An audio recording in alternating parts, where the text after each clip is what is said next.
Hi, hello. Welcome to Vidya, the Career Talks. Now, we are going to discuss about how to get good score in EBSET mathematics. So, when you are going to write this EBSET exam, this mathematics plays a major role to get good score and good rank. So, what we have to do? So మనం ఎక్కువ మార్కులు మ్యాథ్స్లో తెచ్చుకోవాలంటే ఏం చేయాలి, 70+ marks ఏం చేయాలంటే ఎలా చేయాలి, మన ప్రిపరేషన్ ఎలా ఉండాలి, సో మన వ్యూ ఎలా ఉండాలి, మనం ఏం ప్లాన్ చేసుకోవాలి, ఎలా చేయాలి. మీ ప్లానింగ్ లేకుండా ఉంటే మార్క్స్ రావడం చాలా టఫ్గా ఉంటుంది. So you plan it, execute it and definitely you get a good score. So first మనం ఏం చేద్దామంటే టాపిక్ వైజ్గా వెయిటేజ్ ఎలా ఉందో ఒకసారి డిస్కస్ చేసుకొని లాస్ట్లో మనం టిప్స్ అండ్ ట్రిక్స్ చూద్దాం ఎలా మ్యాథ్స్లో తెచ్చుకోవాలనేది. సో మనం మ్యాథమెటిక్స్ వెయిటేజ్ తీసుకుంటే మన మేజర్ టాపిక్స్ వచ్చేటప్పటికి algebra, calculus, coordinate geometry, trigonometry, vectors.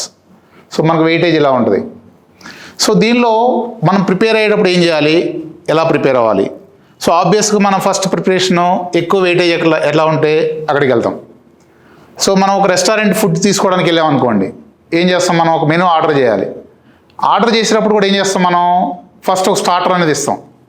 So ఇన్ని టాపిక్స్ కనిపిస్తున్నా కానీ మనకు స్టార్టర్ అనేది ఫుడ్కి ఎలా ఇంపార్టెంటో ఈ టాపిక్స్లో మన ప్రిపరేషన్ కూడా అలానే చాలా ఇంపార్టెంట్. సో ఈ టాపిక్స్లో వెయిటేజ్ ఉండే టాపిక్స్కి వెళ్ళే ముందు మనం లైక్ స్టార్టర్ లాగా, ఫుడ్ స్టార్టర్ లాగా ఎలా తీసుకోవాలి ఏంటంటే మనం ట్రిగ్నామెట్రీకి వెళ్ళాల్సిందే. సో ఎందుకు ట్రిగ్నామెట్రీకి వెళ్ళాలి, సో ఇక్కడ 11 మార్క్సే కనిపిస్తున్నాయి సార్, ఇక్కడ 25-20 కనిపిస్తున్నాయి కదా, మనం ట్రిగ్నామెట్రీని ఎందుకు చేయాలి ఏంటి. సో మనం ఫుడ్ ఆర్డర్ ఇచ్చే ముందు స్టార్టర్ ఎందుకు చెప్తున్నాం, సో అది టేస్ట్ చూడటానికి అనుకోండి, కొంచెం ఫిల్ చేసుకోవడానికి అనుకోండి, రకరకాల వ్యూస్ మనకు ఉంటాయి. సో అలానే మనం ఈ స్టార్ట్ చేసేటప్పుడు కంపల్సరీగా మనం ట్రిగ్నామెట్రీతో స్టార్ట్ చేయాల్సిందే. సో ఎందుకు ట్రిగ్నామెట్రీతో స్టార్ట్ చేయాలి, ఈ ట్రిగ్నామెట్రీలో వచ్చే ప్రతి ఫార్ములాస్ ఈ ఆల్జీబ్రాలో చేసేటప్పుడు వస్తాయి, క్యాల్కులస్ చేసేటప్పుడు వస్తాయి, జామెట్రీ చేసేటప్పుడు వస్తాయి. సో మనకు మస్ట్ ఆల్టర్నేట్ ఏం లేదు, నీకు ఏదున్నా ఎక్కువ వెయిటేజ్ కనిపిస్తున్నా లైక్ మన స్టార్టర్ మాత్రం ట్రిగ్నామెట్రీనే ఉండాల్సిందే. So that is the best choice, ఈ start with the trigonometry. And after the trigonometry you choose either algebra or calculus as your convenient. So అంటే ఏంటి, కన్వీనియంట్ అంటే ఏంటి, స్కిప్ చేయడం కాదండి. సో నాకు క్యాల్కులస్ బాగా వచ్చు, లిమిట్స్ బాగా వచ్చు, డిఫరెన్సియేషన్ బాగా వచ్చు, just you start with this calculus topic. లేదు నాకు ఆల్జీబ్రాలో బాగా గ్రిప్ ఉంది, నేను బాగా చేయగలుగుతాను, అది నా feeling, so you start with this algebra. So either you choose algebra or calculus next. After completion of the two you go for coordinate geometry and 3D vectors. So after that, in this algebra, just we are telling weightage is 25 questions, what are that, and subtopics also we see in that. So in this, you see that, so obviously in the 11th and 12th standard, that is first year and second year in our Telugu states, so almost equal weightage is there. So if you see this algebra from the first year, మనకి 8 questions వస్తున్నాయండి. Previous 3-4 years మనం observe చేస్తే దాన్ని base చేసుకొని మనం ఇక్కడ discuss చేస్తూ ఉన్నాం. సో ఆల్జీబ్రాలో 8 క్వశ్చన్స్లో ఫంక్షన్స్ నుంచి 4 క్వశ్చన్స్ వస్తాయి, మ్యాట్రిసెస్, మ్యాథమెటికల్ ఇండక్షన్, ఇలా క్వశ్చన్స్ మనకు వస్తూ ఉంటాయి. సో మనం ఈ ఆల్జీబ్రాలో కూడా మనం ప్రిపేర్ అయ్యేటప్పుడు ఏముంటుంది, మ్యాట్రిసెస్ అనేది స్టూడెంట్ ఎక్కువ మెజారిటీ స్టూడెంట్స్ చాలా ఈజీగా ఫీల్ అవుతూ ఉంటారు. సో మనం కూడా ఏం చేద్దాము, ఈ ఆల్జీబ్రా టాపిక్స్ ప్రిపేర్ అయ్యేటప్పుడు మ్యాట్రిసెస్ అనేది ఫస్ట్ మనం ప్రిపేర్ అవ్వచ్చు కదా, మన choice matrices easy. So at least మనం దానిలో స్కోర్ చేసుకోవచ్చు. సో అట్లా మళ్ళీ దానిలో ఉన్న ఆల్జీబ్రా ప్రిపరేషన్లోకి వచ్చినప్పుడు దానిలో మనకి ఈజీగా ఉన్న టాపిక్స్ ఫస్ట్ ప్రిపేర్ అవ్వండి. సో ఫస్ట్ నేనేం డిస్కస్ చేస్తున్నానంటే వెయిటేజ్ ఎలా ఉంది, తర్వాత మనం 3 కేటగిరీస్గా ఈ టాపిక్స్ అన్ని డివైడ్ చేసుకొని first level preparation, second level preparation, third level preparation అని మనం డిస్కస్ చేయబోతా ఉన్నామండి. సో ఫస్ట్ మనకి ఆల్జీబ్రాలో ఇలా ఉన్నాయి. అలానే వెక్టార్స్ తీసుకుంటే product of vectors 4 questions, addition of vectors 2 questions. అలానే క్యాల్కులస్ తీసుకుంటే maxima, minima, mean value theorems, rate, measure, errors, tangents and normals, differentiation, like this we are getting the questions. And along with this from the trigonometry మనం display చేసుకున్నాం 11, దానిలో sub topic wise ratios, periodicity, extreme values, compound angles. From each subtopic we are getting one question. And in the trigonometry also, if you see this hyperbolic function is very small chapter, దానిలో మనకు 7-8 formulas ఉంటాయి. డెఫినెట్గా ఈజీగా మనం question answer చేయొచ్చు. So at least మన ప్రిపరేషన్లో లాస్ట్లో మనం డిస్కస్ చేద్దాము. సో ఇక్కడ కూడా మనం ఏంటంటే కొన్ని పర్టికులర్ టాపిక్స్కి వెళ్ళిపోవచ్చు అండి. నేను ఈ మొత్తం ప్రిపేర్ అవ్వలేకపోతున్నాను, సో ఒక చిన్న పర్టికులర్ టాపిక్ రండి, సో అది ఈజీగా ప్రిపేర్ అవ్వచ్చు. సో అట్లా మనం చూజ్ చేసుకోవాలి. So trigonometry 11 questions sub topic wise ఇచ్చాం. అలానే కోఆర్డినేట్ జామెట్రీ, దీనిలో మనం 2D కోఆర్డినేట్ సిస్టమ్ మనం అప్ టు 10th స్టాండర్డ్ వరకు కూడా చాలాసార్లు చేస్తామండి. ఏంటవి? డిస్టెన్స్ ఎలా ఫైండ్ అవుట్ చేస్తాం. సో నెక్స్ట్ డివిజన్ ఫార్ములా ఏంటి, సెక్షన్ ఫార్ములా ఏంటి, మిడ్ పాయింట్ ఏంటి, సెంట్రాయిడ్ ఏంటి, ఏరియాస్ ఎలా ఫైండ్ అవుట్ చేస్తాం, ఇవన్నీ బేసిక్స్లో ఉంటాయి. ఆ బేసిక్స్ నుంచి 2 క్వశ్చన్స్ ఇస్తున్నారండి. సో బేసిక్స్ నుంచి 2 క్వశ్చన్స్ అంటే మనం 10th వరకు కూడా బాగా చదువుంటాం, ఇక్కడ కూడా చదువుతున్నాం, ఇంటర్మీడియట్లో కూడా, అంటే మనం ఈజీగా ఆన్సర్ చేయొచ్చు. సో ఇట్లాంటి క్వశ్చన్స్ మనం మిస్ అవ్వకూడదు, డెఫినెట్గా ఆన్సర్ చేయాలి. సో నెక్స్ట్ ఇక్కడ లోకస్ అనే చాప్టర్ తీసుకుంటే ఒక క్వశ్చన్ వస్తుంది. దానిలో ఎన్ని ఉంటాయి మనకి ఫార్ములాస్ అన్నీ కూడా ఈ కోఆర్డినేట్ సిస్టంలో ఉండే ఫార్ములాసే. Just nothing, just use just simple application in the locus. So దానిలో 4-5 ఉంటాయి, ఈజీగా మనం ఇక్కడ 1 మార్క్ తెచ్చుకోవచ్చు, 1 క్వశ్చన్ వస్తుంది. Transformation axis only 2 model questions ఉంటాయి, మనం ఈజీగా స్కోర్ చేసుకోవచ్చు. మనం ఎంసెట్లో ఏంటంటే పర్టికులర్గా ఆ సబ్ టాపిక్ని ఎక్కడి నుంచి క్వశ్చన్ అడుగుతున్నాడు, మనం ఆ సబ్ టాపిక్లో ఈజీగా స్కోర్ చేసుకుని ఫస్ట్ జాగ్రత్త చేసుకోండి. బెటర్గా మీకు మనం అనుకున్న 70+ చేయడానికి ఎక్కువగా పాసిబిలిటీస్ ఛాన్సెస్ పెరుగుతూ ఉంటాయి. సో స్ట్రైట్ లైన్స్ అనేది పెద్ద చాప్టర్, సో ఎక్కువ ఫార్ములాస్ రిలేట్ అయ్యి ఉంటాయి. సో అలాంటి క్వశ్చన్స్ మీరు కావాలంటే లాస్ట్లో మన ప్రిపరేషన్లో పెట్టుకోవచ్చు. సో అయిపోయిన తర్వాత 3D కోఆర్డినేట్ సిస్టమ్, ఇది కూడా చాలా ఈజీగా ఉంటుందండి. మనం 2D కోఆర్డినేట్ సిస్టమ్ వచ్చిందంటే 3D కోఆర్డినేట్ సిస్టంలో కూడా ఎంసెట్ లెవెల్లో ఈజీగా చేయగలుగుతాం. మన నెక్స్ట్ హైయర్ మనం మెయిన్ సెట్లు రాసే డిఫికల్టీ లెవెల్ ఎక్కువ ఉంటుంది, కానీ ఎంసెట్లో 3D కోఆర్డినేట్ సిస్టమ్ మనం ఈజీగా ఆన్సర్ చేయొచ్చు. ఇక్కడ 3D కోఆర్డినేట్ సిస్టమ్ నుంచి 1 క్వశ్చన్ వస్తుంది, డిసిజిఆర్స్ నుంచి ప్లేన్స్ నుంచి 1 క్వశ్చన్ వస్తాయి. దీనిలో 3D కోఆర్డినేట్ సిస్టమ్ ఈజీగా స్కోర్ చేయొచ్చు. ఇలా మనం డిస్ప్లే చేసే దానిలో ఈజీగా ఎలా ఉన్నాయో ఆ టాపిక్స్ పిక్ చేసుకొని చేసినా కానీ మనం టోటల్గా ఎంసెట్లో 80+ మార్క్స్ తెచ్చుకోవడం ఈజీ అవుతుంది, బిలో 5000 ర్యాంక్ వస్తుంది. సో డిపెండ్స్ అయి ఉంటాయండి. మొత్తం అన్నీ నేను ప్రిపేర్ అవుదామా, అంత టైం ఉందా, టైం లేదు. సో అట్లీస్ట్ మనం ఇట్లా చిన్న చిన్న టాపిక్స్కి వెళ్ళండి, తక్కువ టైం పడుతుంది, ఈజీగా మనం స్కోర్ తెచ్చుకోవచ్చు, మనకు బెస్ట్ ర్యాంక్ వస్తుంది. సో నెక్స్ట్ ఇవి అయిపోయిన తర్వాత మన సెకండ్ ఇయర్ టాపిక్స్ అలానే ఆల్జిబ్రాలో 17 క్వశ్చన్స్ వస్తాయి సెకండ్ ఇయర్ టాపిక్స్ నుంచి, కోఆర్డినేట్ సిస్టమ్ నుంచి 8 క్వశ్చన్స్ వస్తాయి. సో కాంప్లెక్స్ నెంబర్స్ ప్రాబబిలిటీ మనం ఇలా ఇచ్చాము. ఇక్కడ కూడా మనం ఇంతకుముందు మనం డిస్కస్ చేసుకున్నట్టుగానే మనం ఏది ప్రయారిటీ ఇవ్వాలి, ఎలా ప్రిపేర్ అవ్వాలి, యాజ్ పర్ వెయిటేజ్ వెళ్తాం ఒకటి, ఇంకొకటి మనకు బాగా తెలిసిన ఈజీ అనే ఫీలింగ్ వెళ్ళటం ఒకటి. సో నేను ఎప్పుడు ఏం చెప్తానంటే నీకు ఏది ఈజీగా ఉందో ఫస్ట్ ఆ టాపిక్స్ కంప్లీట్ చేసుకోమనేది నా సజెషన్. కానీ బెస్ట్ ర్యాంక్ డిసైడ్ చేసేది మాత్రం ఏం డిసైడ్ చేస్తా అంటే ఏదైతే నీకు రాన్ టాపిక్ ఉందో అది నేర్చుకుంటే నీకు బెస్ట్ ర్యాంక్ వస్తుంది, అది మైండ్లో పెట్టుకోవాలి. ఇప్పుడు ఈజీ టాపిక్స్ చేసుకుంటే ఏమవుతుంది, బెటర్ ర్యాంక్ వస్తుంది. బెస్ట్ రావాలి, నాకు టాప్ 100 రావాలి, టాప్ 1000 రావాలి. నీకు డిఫికల్టీ ఉన్న క్వశ్చన్స్ కూడా నువ్వు జాగ్రత్తగా చేయగలిగితే, నీకు రాని టాపిక్స్ కూడా బాగా చేయగలిగితేనే నీ స్కోర్ పెరుగుతుంది, నీకు మంచిగా ర్యాంక్ వచ్చే బెస్ట్ ర్యాంక్ వచ్చే పాసిబిలిటీస్ ఉంటాయి. ఇవి మన సెకండ్ ఇయర్ ఉన్న వెయిటేజ్. సో నేనేం చెప్పాను మీకు, సెకండ్ ఇయర్ అయిపోయిన తర్వాత నేను 3 కేటగిరీస్ లాగా డివైడ్ చేసుకున్నాను. ఇది ఎలా డివైడ్ చేసుకున్నాను, ఎక్కువ మంది నా స్టూడెంట్స్ ఉంటారు, వాళ్ళు చెప్పిన వ్యూస్ తీసుకొని నేను అనుకుంటున్నా. సో ఇది కరెక్ట్ అవ్వచ్చు, మీ వ్యూలో కొంచెం రాంగ్ అవ్వచ్చు. సో మీరేం చేయాలి, నేను ఇచ్చే చాయిస్ తీసుకోవాలని ఏం లేదు, మీ వ్యూస్ కూడా మీరు కూడా ప్లాన్ చేసుకోవచ్చు. మీరు ప్లాన్ చేసుకుని కూడా చక్కగా మీ లెవెల్ 1 ప్రిపరేషన్ ఏంటి, లెవెల్ 2 ఏంటి, లెవెల్ 3 ఏంటి అనేది మనం చేసుకోవచ్చు. సో నేనేం చెప్తున్నానంటే ఫస్ట్ ప్రయారిటీ టాపిక్స్ అని చెప్పి matrices and determinants, quadratic, De Moivre's theorem, statistics, random variables, limits, differential equations, 2D geometry, locus, change of axis, ellipse, hyperbola, 3D geometry and trigonometry up to transformations. నేను ఇంతకుముందు చెప్పినప్పుడు కూడా చెప్పానండి, ఇక్కడ ఈజీగా ఉంటుంది చేసుకోవచ్చు, ఇక్కడ ఈజీ అవే టాపిక్స్ నేను ఫస్ట్ ప్రయారిటీ లిస్ట్లో పెట్టుకున్నాను. సో ఈ ప్రయారిటీ లిస్ట్ అనేది స్టూడెంట్కి చేంజ్ అవ్వచ్చు. సో మనం ఏం చేయాలి, నీ ప్రయారిటీ లిస్ట్ ఏందో నువ్వు ప్రిపేర్ చేసుకో, నీ ప్లానింగ్ ఉండాలి, నీకు బెస్ట్ ర్యాంక్ రావాలి. సో నీ ప్లానింగ్ అనేది ఇంపార్టెంట్. సో నీ ప్లానింగ్ అసలు లేదు, మేము ఇచ్చిన గైడ్లైన్స్ కంపల్సరీ తీసుకోండి, మేము చెప్పినట్టు చేసినా కానీ బెస్ట్ మార్క్స్ వస్తాయి. మేము ఏ బేస్ చెప్తున్నాము, మా ఎక్స్పీరియన్స్లో మేము స్టూడెంట్స్తో షేర్ చేసుకునే, మా స్టూడెంట్స్తో మేము డిస్కస్ చేసుకునే ఇక్కడ మీతో నేను షేర్ చేసుకోవడం జరుగుతూ ఉంది. సో కంపల్సరీగా మీరు మేము ఇచ్చినవి తీసుకోవచ్చు, మీ ఓన్గా ప్లాన్ చేయండి. అల్టిమేట్గా మన ఎయిమ్ ఏంటంటే అందరికీ మంచి మార్క్స్ రావడమే.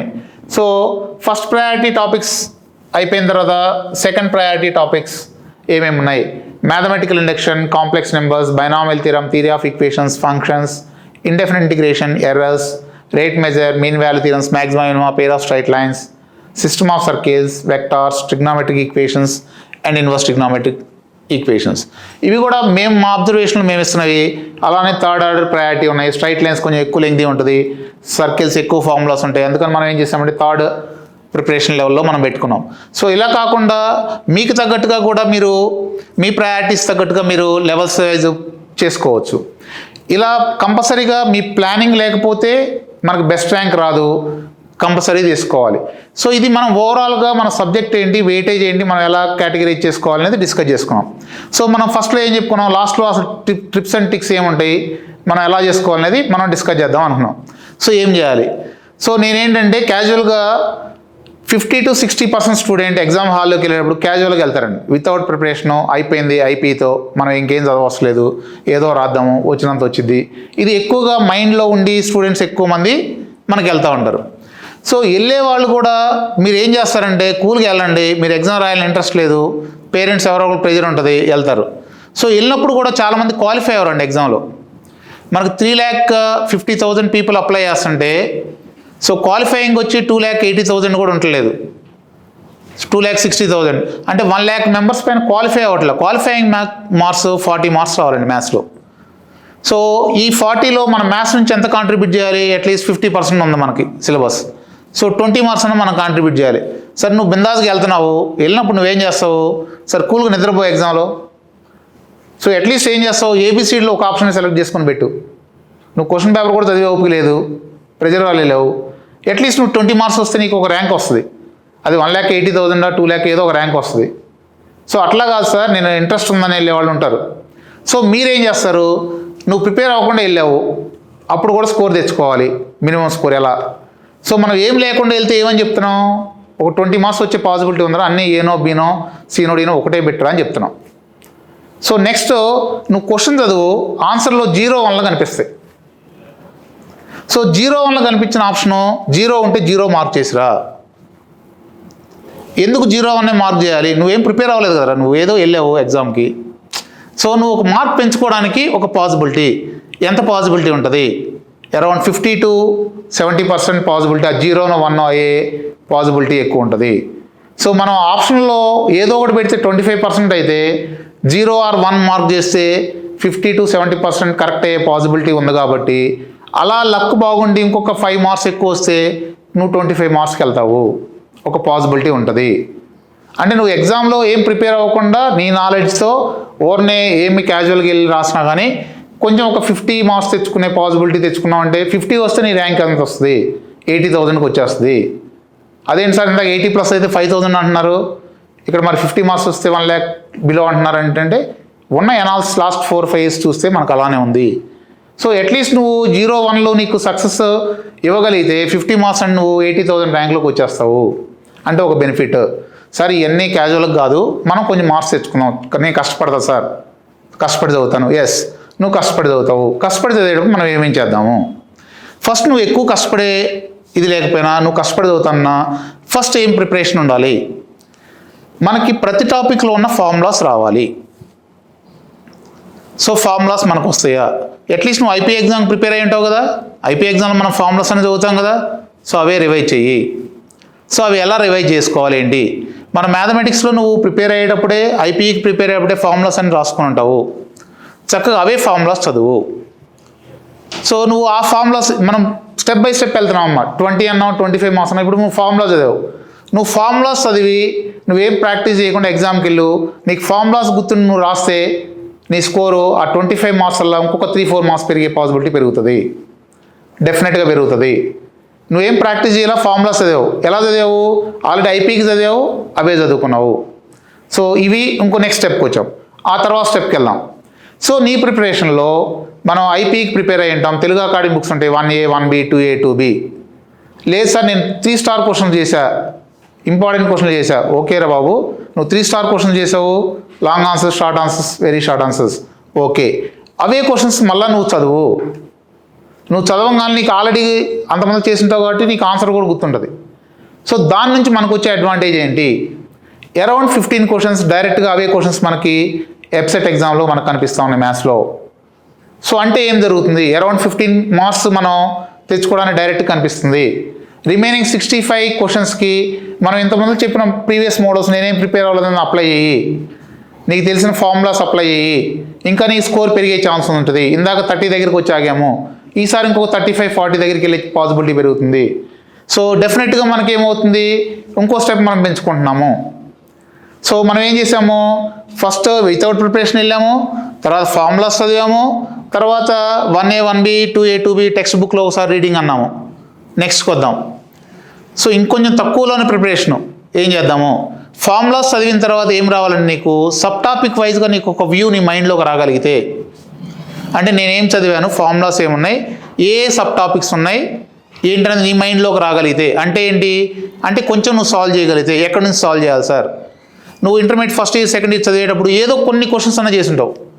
సార్ ఒక 100 క్వశ్చన్స్ చెప్తే ఒక టాపిక్లో నువ్వు 10నో 20నో 30నో నీ రేంజ్ ప్రకారం నువ్వు చేసింటావు, లేదంటే 100 కూడా చేసిండొచ్చు, రెఫరెన్స్ బుక్స్ కూడా చేసిండొచ్చు, అది డిపెండ్స్ ఆన్ స్టూడెంట్. నువ్వు ఒక 20-30 చేసినా, సో నువ్వు ఆ 20-30 క్వశ్చన్స్ ఒకసారి డిస్కస్ చేసుకో, ఆ సబ్ మోడల్ వైజ్ ఏమేమి క్వశ్చన్స్ ఉన్నాయో చూసుకో. ఆ సబ్ మోడల్ నీ మైండ్లోకి వచ్చి ఆ క్వశ్చన్స్ చేసుకున్నప్పుడు నీ మార్క్స్ ఈ 40 అనేది ఇంకొంచెం పెరగడానికి పాసిబిలిటీ పెరుగుతుంది. ఇది ఒక ఐడియా. నెక్స్ట్ అది అయిపోయిన తర్వాత ఏం చేస్తావు, నీ దగ్గర ఉన్న బుక్స్లోంచి ఫస్ట్ నువ్వు ఏవైతే చేసావో అవే ప్రిపేర్ అవ్వు, ఎందుకంటే మనకు చాలా తక్కువ టైం ఉంటుంది కాబట్టి. ఆ తర్వాత ఏం చేస్తావు, ప్రీవియస్ ఇయర్ క్వశ్చన్స్ కంపల్సరీగా చేయాలి. ఎందుకు ప్రీవియస్ ఇయర్ క్వశ్చన్స్ చేయాలి అంటే, వాడి ఎగ్జామ్ నీ ప్రిపరేషన్ ఇది ఉంది, వాడు ఇంతమంది క్వశ్చన్స్ ఎలా అడుగుతున్నాడో మనకు తెలిస్తే, నీకు తెలిసిన సబ్ టాపిక్లో ఉందా లేదా, నీకు తెలిసిన కాన్సెప్ట్లో ఉందా లేదా, అవన్నీ నీకు తెలిస్తే ఏమవుతుంది, నువ్వు రాయడానికి బాగా పాసిబిలిటీ పెరుగుతుంది, మంచి ర్యాంక్స్ రావడానికి అవకాశం బాగా ఉంటుంది. సో అందుకని మనం నెక్స్ట్ ఏం చేస్తాము, ప్రీవియస్ ఇయర్ క్వశ్చన్స్ చేస్తాం. సో ఇంకా మనకు టైం ఉంది, ఇంకా నేను చేయగలుగుతాను, సో ఒక రెఫరెన్స్ బుక్ తీసుకో, చక్కగా అన్నీ చేసుకుంటారా, అది నెక్స్ట్ ఇంకా స్టాండర్డ్ నువ్వు పెరిగే కొందా అలా చేసుకుంటూ రావాలి. సో ఇవన్నీ టుగెదర్గా మనం చేసుకొని నువ్వేం చేయాలంటే కంపల్సరీగా టెస్టులు రాయాల్సిందే, మాక్ టెస్టులు రాయాల్సిందే. సో రాసినప్పుడు మనకేమవుతుందంటే, నేను ఇవన్నీ ప్రిపేర్ అయినాయి ఎగ్జిక్యూట్ అవుతున్నాయా లేవా, ఇవన్నీ ఇప్పుడు మనం ఫస్ట్ ఓన్లీ నువ్వు ఏదో ఒక ఆప్షన్ పెట్టని చెప్పాం, ఎగ్జిక్యూట్ అవుతుందా లేదా చెక్ చేసుకోండి. సో అలా అనుకున్నప్పుడు మనం ఏమవుతుంది, మార్క్స్ పెరుగుతున్నాయా లేదా. సో మాక్ టెస్టులు రాసినప్పుడు నాకు తెలిసిన కాన్సెప్ట్లో రాయగలిగానా లేదా, సో నేను రాయలేదు, ఎనలైజ్ చెయ్యి, ఎందుకు రాయలేకపోయాను, ఏమైంది. సో ఇది నువ్వు చేసుకున్నప్పుడు ఏమవుద్ది, నెక్స్ట్ ఎగ్జామ్లో అదే మోడల్ క్వశ్చన్ వచ్చినప్పుడు మనం ఈజీగా రాస్తాం కదా. సో ఎగ్జామ్లో కూడా ఫైనల్ ఎగ్జామ్లో కూడా సేమ్ మోడల్స్ రిపీట్ అవుతాయి కదా, ఈజీగా ఆన్సర్ చేస్తాము. అప్పుడేమవుతుంది, మన స్కోర్ పెరుగుతుంది. స్కోర్ పెరిగితే ఏమైంది, బెస్ట్ ర్యాంక్ వస్తుంది. సో మన ప్రిపరేషన్లో ఏంటి, ఇవన్నీ ఇంక్లూడ్ చేసుకుంటూ ఉండాలమ్మా. మాక్ టెస్ట్ చేయటం, చక్కగా అన్నీ ప్రాక్టీస్ చేయటం, అవన్నీ ఇంక్లూడ్ చేసుకోవడం, మన స్కోర్ పెంచుకోవడం, ఇవన్నీ కొన్ని టిప్స్ నేను చెప్పాను. ఇవన్నీ మీరు అర్థం చేసుకొని బాగా చదివి మంచి ర్యాంక్ సాధిస్తారని ఆశిస్తా ఉన్నా. అందరికీ ఆల్ ద బెస్ట్. ఈ చెప్పిన దానిలో మనకి ఇంకా ఏమన్నా మనకు క్వరీస్ ఉన్నాయి, ఇంకేమైనా డౌట్స్ ఉన్నాయి, ఇంకా క్లారిటీ కావాలి, సో మా కామెంట్ బాక్స్లో మీరు కామెంట్ చేయండి. మేము డెఫినెట్గా మా టీం రిప్లై చేస్తుంది, మేము కూడా మీతో ఇంక్లూడ్ అయ్యి మీకు వచ్చిన ప్రాబ్లం ఏముందో సాల్వ్ చేస్తాము. అలానే ఇంకా ఫర్దర్ ఇంకా డౌట్స్ ఉన్నాయి, మా విద్యా కెరీర్ టాక్స్కి కాల్ చేయండి, మేము డెఫినెట్గా మీకు గైడ్ చేసి మీ బెస్ట్ ర్యాంక్ రావడానికి మా సహకారం మొత్తం మీకు అందిస్తాము. All the best students.